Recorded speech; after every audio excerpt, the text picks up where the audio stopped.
Bonsoir à tous, bienvenue dans le Flash Info. Fin de la visite d'Isaac Yacouba Zida en Côte d'Ivoire. Le chef du gouvernement burkinabé a quitté Abidjan cet après-midi même au terme d'une visite d'amitié et de travail de 48 heures sur le sol ivoirien. Pour le raccompagner, vous le voyez sur ces images, à l'aéroport international Félix Houphouët-Boigny, son homologue Daniel Kablan-Duncan. Isaac Yacouba Zida dit être ravi de son séjour à Abidjana et des perspectives de coopération. Avant de quitter Abidjan, le Premier ministre ivoirien a offert un dîner à son homologue burkinabé pour célébrer la fraternité entre les deux peuples. À ce dîner, le communiqué final qui a sanctionné les séances de travail bilatérales entre les deux gouvernements a été lu. Reportage. Un toast pour confirmer la fraternité de deux peuples. Au terme de sa première journée dans la capitale économique ivoirienne, le Premier ministre burkinabé a été reçu à dîner par son homologue ivoirien. Daniel Kablan-Duncan a dit la nécessité de l'accroissement des échanges commerciaux entre les deux pays.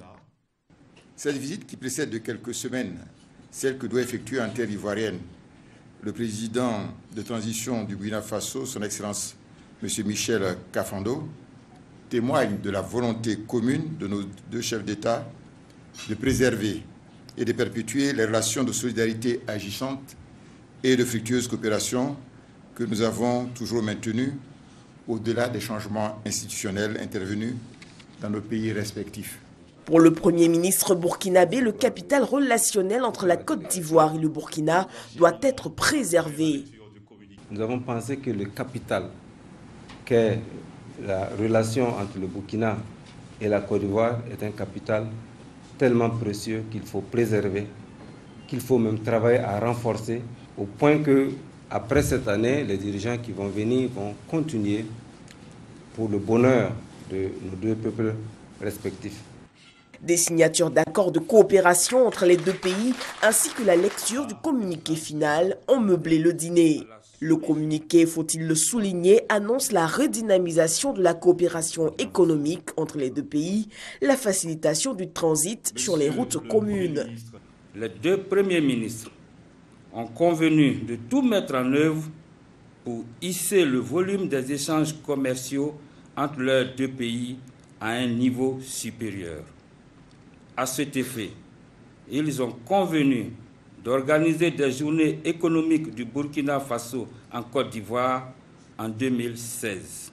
Sur les points de la traite des enfants entre les deux pays et la délocalisation des personnes installées au Mont Péko, des réunions entre ministres devraient avoir lieu très bientôt. Le gouvernement ivoirien veut favoriser l'intensification des productions agricoles dans les bas-fonds avec le soutien de la FAO, l'Organisation des Nations Unies pour l'alimentation et l'agriculture. Un projet pilote a été lancé pour une période de 2 ans.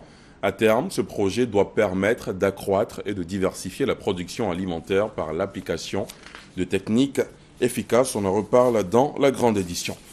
La 12e exposition internationale du tourisme de Pékin s'est tenue du 26 au 28 juin dernier. La Côte d'Ivoire a répondu présente à ce salon avec un stand de plus de 5 mètres carrés avec en attraction les atouts touristiques du pays. Vous aurez également d'autres précisions dans le 20h. À l'étranger, Fatou Bensouda en déplacement à Conakry.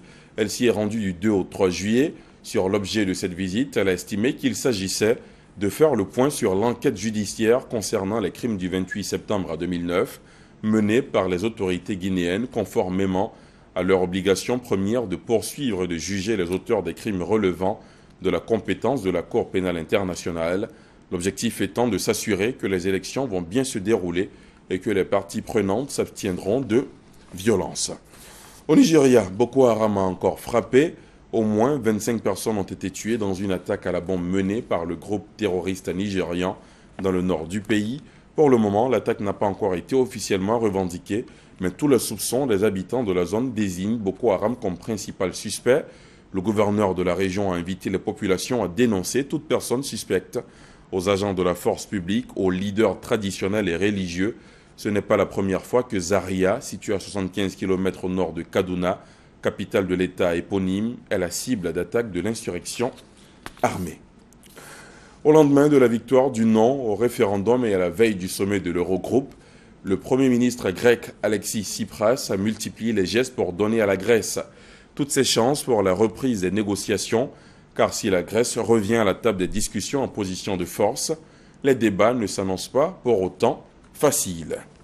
Et c'est ici que prend fin ce Flash Info. Merci de l'avoir suivi. L'information revient à 20h. À tout à l'heure.